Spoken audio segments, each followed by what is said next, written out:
Hi everyone, this is BritSimon. I want to talk to you about an absolutely critical thing that you must do in your case.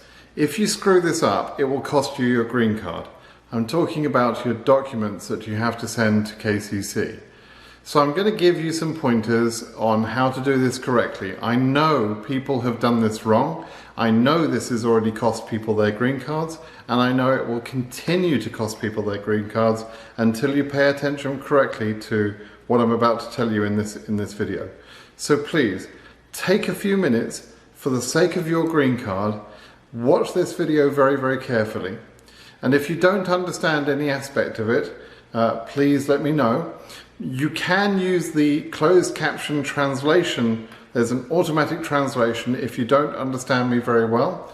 And also I've got a link for you to my blog page which has this same information. So there really is no excuse to get this wrong.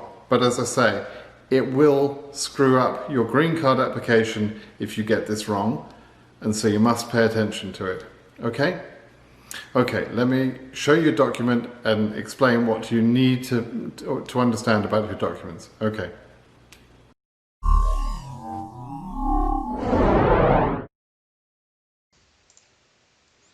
Okay, let's talk about the document procedure. So it is a relatively new procedure. It was introduced for DV 2019. And it's caused a lot of delays and problems for both 2019 and 2020 lottery periods. So it's important we talk about it so that we can try and figure out how to work this properly. KCC set up a new department to process the documents, and that department cannot communicate with the existing department, and that has led to confusion and errors. Essentially, you'll find that when you sometimes call KCC and ask whether you've processed, whether your documents have been processed or not, they up to now have not been able to say your documents are processed, yes or no, because this other department processes the documents.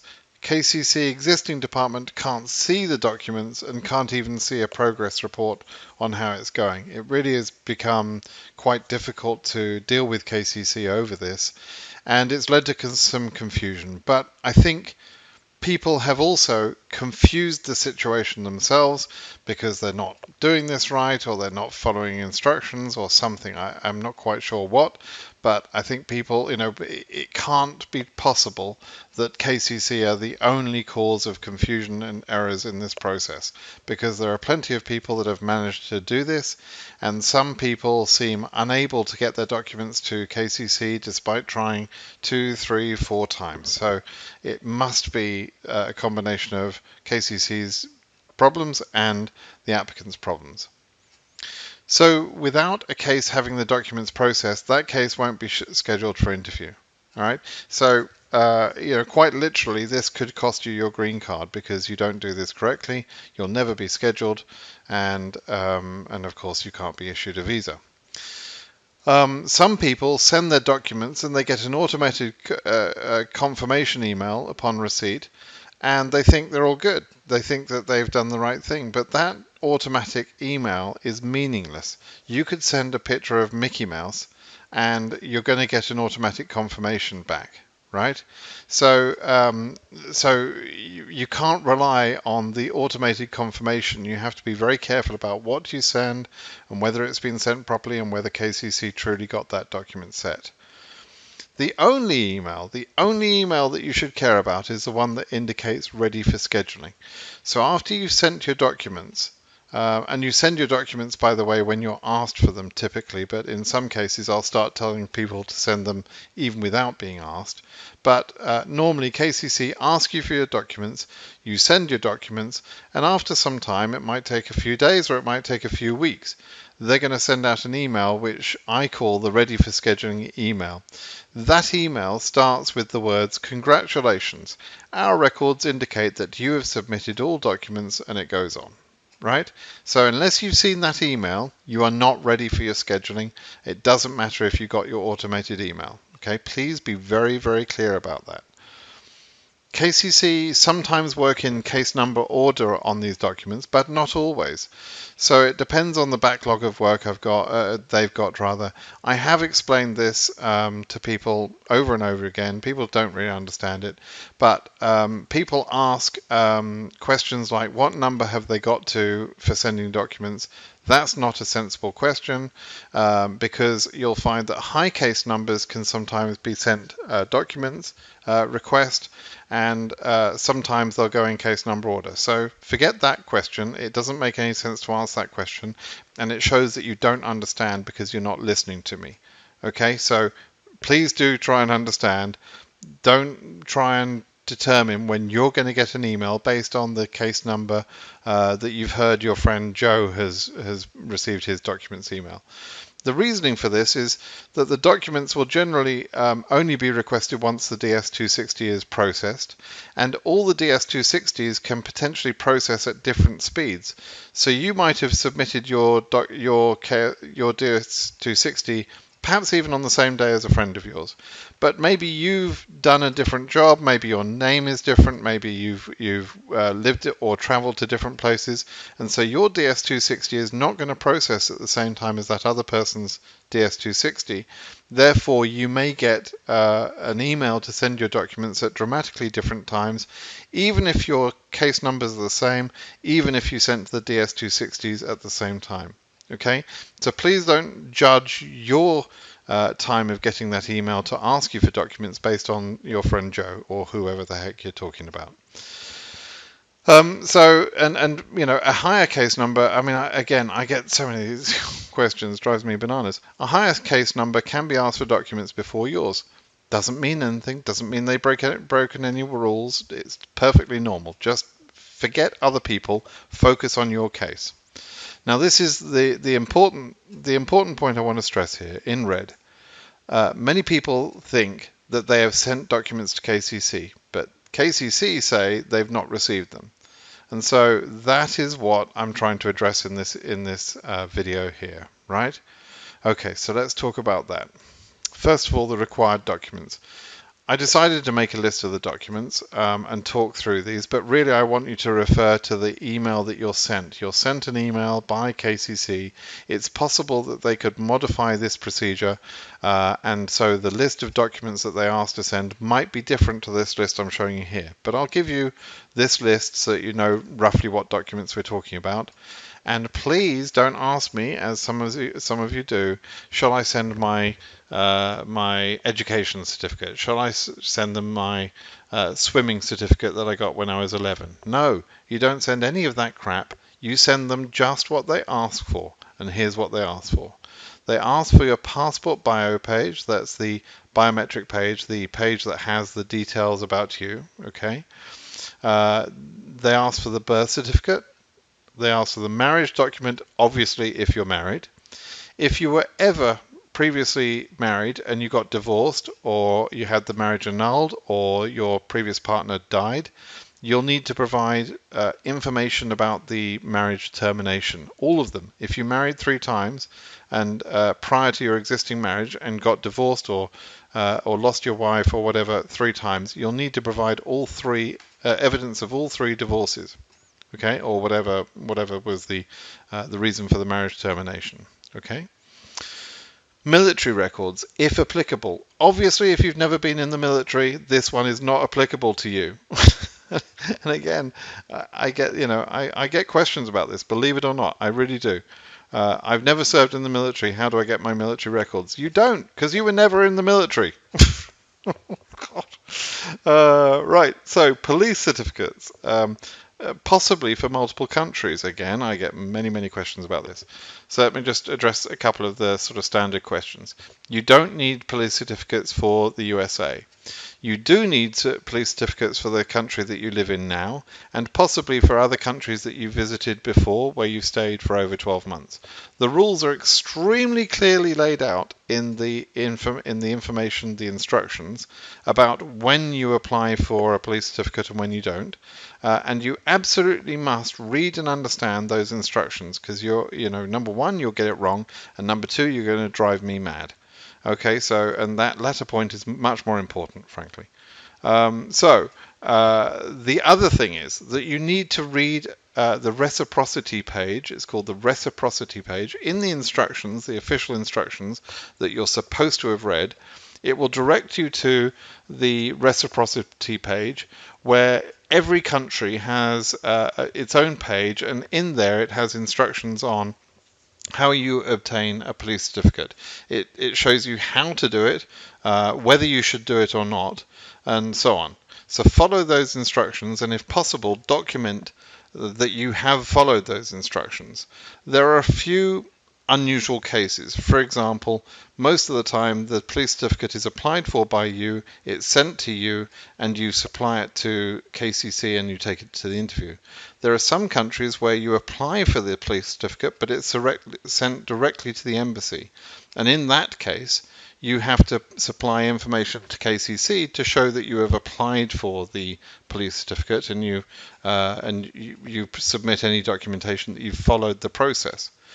Again, there are some other countries where they say that the police certificates cannot be trusted from that country, and in those cases they say the police certificates are not required for those countries. There are a few like that. And again, I get many questions about this where people haven't bothered to read the reciprocity page for the countries where they've lived previously or their current country, and so they ask me questions that they could have avoided if they'd simply read the instructions and read the reciprocity page. So please do that, okay? Court records if applicable. Now, again, this is rather like military records. If you've never been arrested or convicted of a crime, you won't have court records, okay? So if applicable means if you've got some sort of previous conviction, then you provide court records about that, okay? Point number 8 I'm making here is you need to provide translations for any of the documents above if those documents are not in English or in the official language of the interviewing embassy. So you can provide documents in French if you're interviewing in Paris, because in Paris, in France, that is the official language that they use. But if you have documents in Arabic and you're interviewing in France, then you need to get them translated either into French or into English. And obviously it makes more sense to have them translated into English, because in the future you'll be able to use those translations for other reasons, okay? The translations themselves, if you have to get translations, they require a translator statement of competency.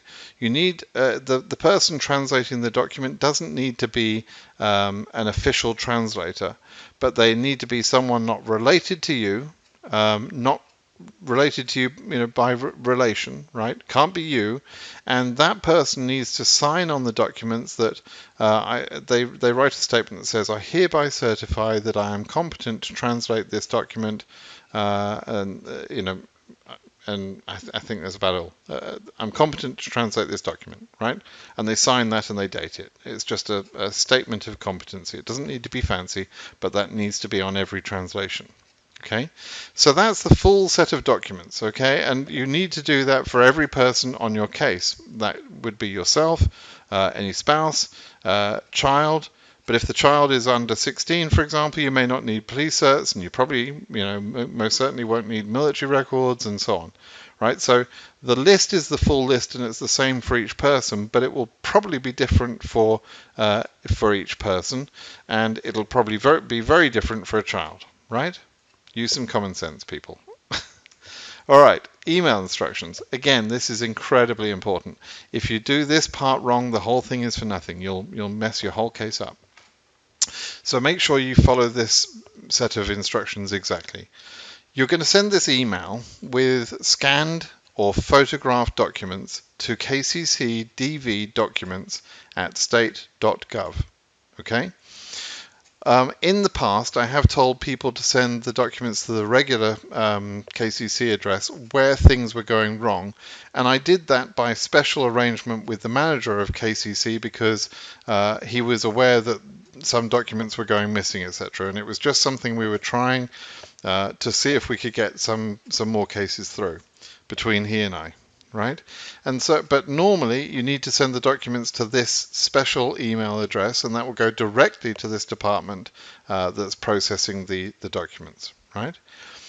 Don't send your package of documents unless you've got all the required documents. If you're missing a police certificate and you're waiting for that, don't send the documents. There's no need to ask me about this. This is very clear. It's stated in the instructions. Don't send a partial set of documents, not for you, not for your spouse, not for your child. Send all of the documents in one go, right? The email subject needs to be your case number in the full format. So, for example, 2021 AF 30123445. For example, whatever is your case number, that's how I want you to write in the case number there in the email subject line, so that they can instantly see that. You don't need to write anything else in that subject line. You don't need to say, hello, happy days, here's my documents. You don't need anything else, right? Just that case number. Now, I'm going to come back to this later, but they say in the instructions that the maximum email size that they can receive is 30 megabytes.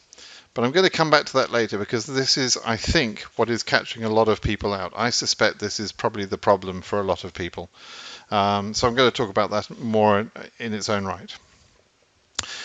Send the documents as either PDFs, which is an Adobe Acrobat format, right? It's a document format that many scanners will produce a document in that format.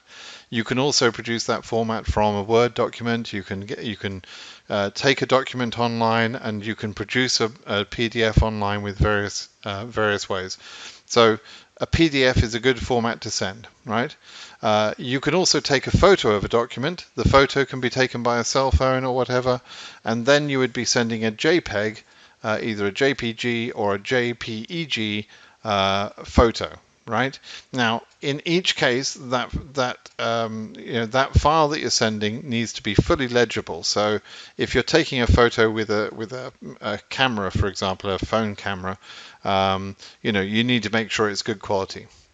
Don't send doc, right? Like a Word document. Don't send other formats like that. Send only PDFs or JPEGs, please.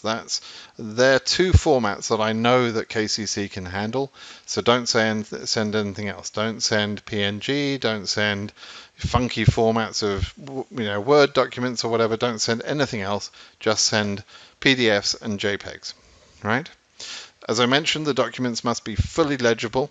If they can't read a document, it's like your package of documents is not complete, and they could just ignore the whole thing, right? So, so be careful with the legibility of the document itself. Now, about this 30 meg file limit, you can split the email into different emails if the files combined would be too large. So let's say you've got husband, wife, and 3 kids. You're going to have a lot of documents you're sending, and each one of them could be several megabytes. So by the time you combine all those files into one email, it may exceed the space limitations, right? And so what you can do in that case is you can prepare 2 or 3 emails in a row and send the documents in different emails, all with the very same case number format shown as the subject line. No other explanation is needed. You're just going to send all the documents, and they will find all those documents together. Okay?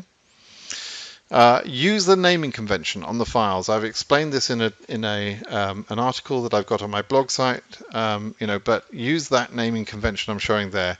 It's the case number followed by your name, followed by the document that you're sending, and of course the PDF extension for a PDF. Okay? So please use that exact naming convention for each and every one of the documents. You can also combine the documents, by the way. You can, for example, have one combined document so that your birth certificate and your police certificates or whatever are all scanned into one document. But just be careful of the size of that document, okay? If you have multiple pages on one document, it can get quite big, especially with PDF format. Okay, now let's talk about the size limitations. I think this is what's catching a lot of people out. So KCC specify the email must be no larger than 30 megabyte. However, I know that most email systems, because of the way they operate, they'll increase the file size by about 1/3. So in other words, a 10 megabyte file will become 13 megabyte, right?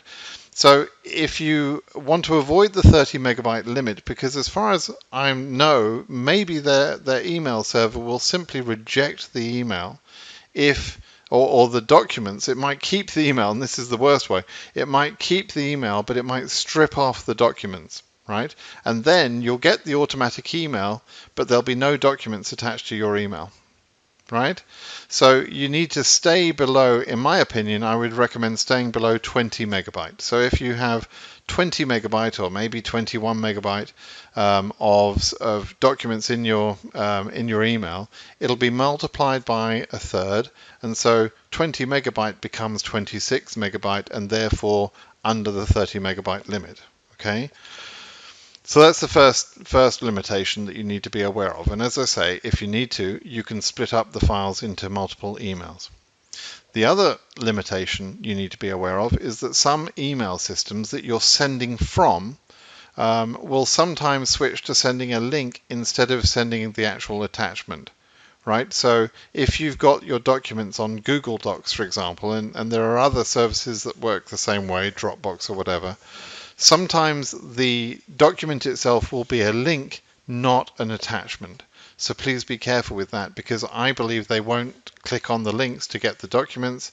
They will probably, again, they'll just say, no, we don't have your documents. We got your email, but there's no documents attached, because their systems won't process the link.